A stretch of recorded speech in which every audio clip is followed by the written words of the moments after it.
According to one of Rome's most respected scholars, a menstruating woman could turn wine sour, kill an entire swarm of bees, dull the edge of a razor just by being nearby, and drive a dog rabid by touching its food. This wasn't backwoods superstition whispered between peasants. This was published as established scientific fact in an official encyclopedia of the natural world, read by the most educated people in the Roman Empire, and believed in various forms for well over 1,000 years. For most of recorded history, a woman's period wasn't treated as ordinary biology. It was treated as a force, dangerous, contaminating, sometimes even magical. Across ancient Egypt, Greece, Rome, and the early Hebrew world, menstruation shaped where a woman could go, who was allowed to touch her, what she was allowed to eat or cook, and how freely she could move through her own community. Today, we're digging into what that actually looked like, culture by culture, and just how far some of these societies took it. Here's the core problem nearly every ancient society ran into. Menstrual blood was mysterious, cyclical, and tied directly to fertility, three things that make humans deeply uncomfortable when they don't fully understand them. So instead of treating it as ordinary biology, most ancient cultures wrapped it in taboo. It became a source of ritual impurity, something that could contaminate food, sacred spaces, and the people around it. It became proof of a woman's supposedly unstable temperament, and in more than one culture, it became grounds for physically removing a woman from her own household for days at a time. That created a genuinely difficult daily reality on top of the biology itself.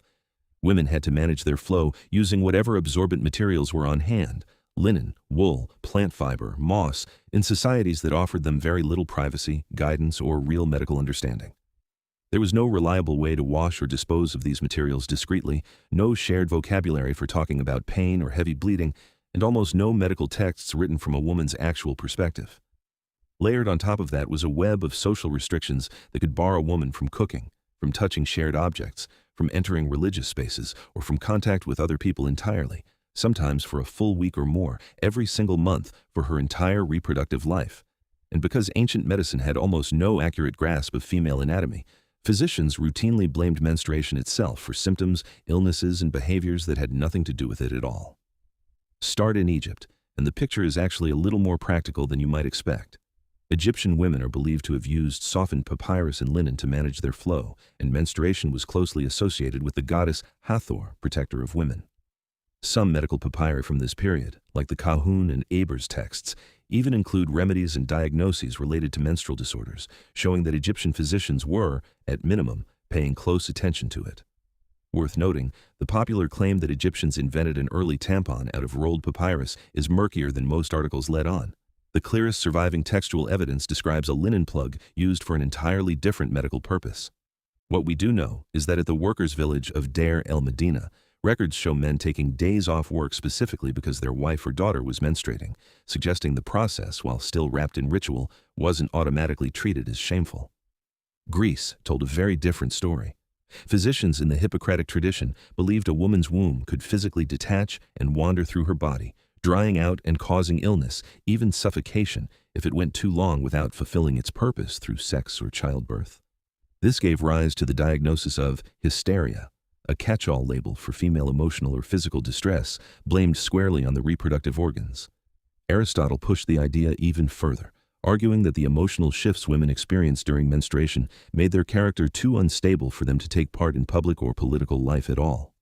On the practical side, Greek women are believed to have used linen rags as absorbent pads, sometimes referred to as phyllokia, meaning something like protection.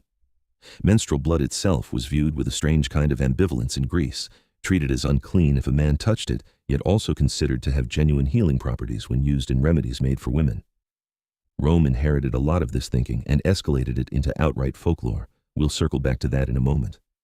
On the practical side, though, Roman women are believed to have used wool as an absorbent material, a step up in comfort, if not exactly in dignity, given everything Roman writers were simultaneously saying about them. Meanwhile, in the early Hebrew world, the book of Leviticus laid out one of the most detailed legal systems in the ancient Mediterranean, specifically around menstruation.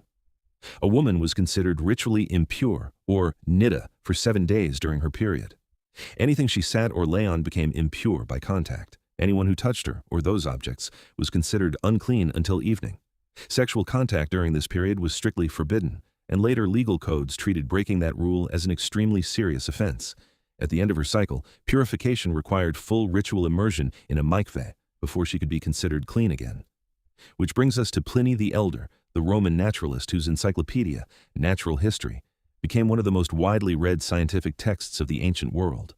According to Pliny, menstrual blood could turn new wine sour, make entire fields of crops go barren, dry up seeds, cause fruit to drop from trees, dull the edge of steel, tarnish mirrors, rust bronze and iron, tarnish fine purple fabric, and kill whole hives of bees on contact. Tasting it, he claimed, would drive a dog rabid, and its bite would then carry an incurable poison. He even wrote that a menstruating woman could strip a magician of his powers simply by standing on his doorstep, and that intercourse during a solar or lunar eclipse could be fatal.